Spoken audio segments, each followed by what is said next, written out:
Hello दोस्तों, स्वागत है आपका मेरे चैनल लर्न विदाउट फियर में। कृपया लाइक शेयर एंड सब्सक्राइब जरूर कीजिएगा। और हमारा क्वेश्चन आईडी है 405036 3। कृपया आप स्क्रीनशॉट ले लें और क्वेश्चन को खुद से करने का प्रयास करें। अब इस क्वेश्चन को करने के लिए हमें सबसे पहले बेसिक कॉन्सेप्ट को देखना होगा। बेसिकली ये क्वेश्चन 11th के topic work, energy and power से है। हमें पता है फोर्स इक्वल टू होता है m इंटू ए। अब यहाँ पर ए सदिश राशि होती है, m अदिश होती है, f सदिश होती है, तो f की दिशा a की दिशा सेम होती है। अब वर्क का फॉर्मूला होता है f डॉट डी। यहाँ पे d क्या होता है? विस्थापन होता है। f dot D dot product होता है, तो W जो होती है वो अदिश राशि होती है। अब पावर क्या होता है? वर्क अपॉन कार्य अपॉन टाइम T, तो W बाई T। अब यहाँ पर जो वर्क का फॉर्मूला होता है F डॉट डी होता है, तो F डॉट डी होगा बाय टाइम आएगा, और D बाई टी बराबर क्या होता है? V। तो F डॉट V जो होता है वो पावर का फॉर्मूला होता है। अब यहाँ पर ध्यान देना कि जो W है वो पॉजिटिव व नेगेटिव कैसे डिसाइड होगा? F और D की डायरेक्शन से।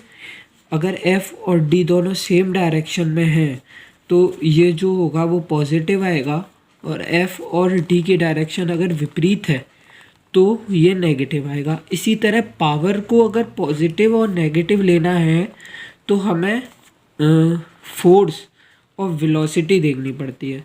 अगर फोर्स और वेलोसिटी यानी कि बल और वेग की दिशा अगर समान है तो ये पॉजिटिव आता है, बल और वेग की दिशा असमान है तो ये नेगेटिव आता है। अब देखिए, ऊर्जा संरक्षण का नियम क्या होता है कि समस्त किसी विलगित निकाय में अगर समस्त ऊर्जाएं खर्च हुई है तो उनका योग 0 होगा, ऊर्जा सदैव संरक्षित रहेगी। यानी E1 प्लस E2, और ये En तक भी हो सकता है। सिंपली हमने E1 plus E2 equal to 0 लिया है।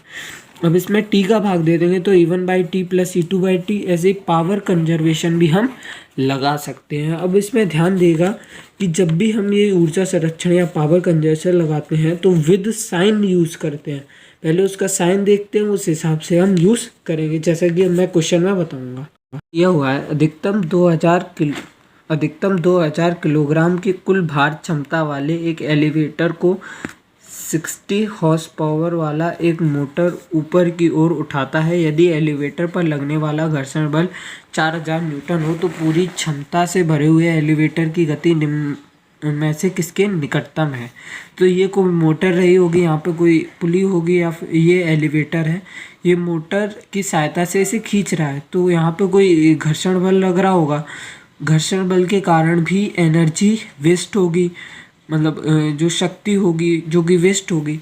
और इसमें इसको ऊपर खिंचाने पर इसकी, क्योंकि हमें दिया है कि भरे हुए एलिवेटर की गति निम्न में से किसके निकटतम है, और ये ऊपर की ओर उठाती है। अब ऊपर की ओर उठाती है तो इसकी स्थितिज ऊर्जा में वृद्धि हुई होगी, और स्थितिज ऊर्जा में वृद्धि के कारण यहाँ पे इसका शक्ति हुई होगी। तो हम शक्ति संरक्षण लगाएंगे तो एलिवेटर को मोटर द्वारा प्रदान की गई शक्ति प्लस घर्षण बल में व्यर्थ शक्ति प्लस स्थितिज ऊर्जा के कारण शक्ति इक्वल टू 0 होगी। अब एलिवेटर और जो मोटर है वो एलिवेटर को जिस दिशा में खींच रही है उसी दिशा में उसका वेग होगा, तो इसकी पॉजिटिव होगी।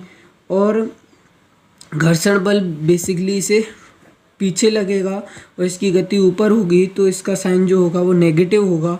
और स्थितिज ऊर्जा में G नीचे लगेगा, त्वरण यानी कि फोर्स जो है द्रव्यमान mg वो नीचे लगेगा, और वेलोसिटी इसकी ऊपर रही होगी, तो ये नेगेटिव होगा बराबर 0। तो Pm equal to Pf plus PS हो जाएगा।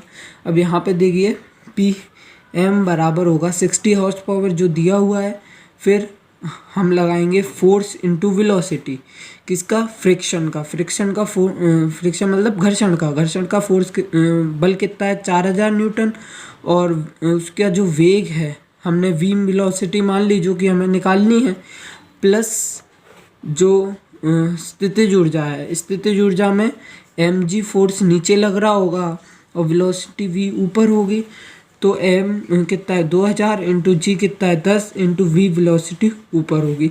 अब इसमें से v इसका गुणा कर दिया, v कॉमन ले लिया तो वेलोसिटी 1.865 आती है जो कि लगभग 1.9 के बराबर है।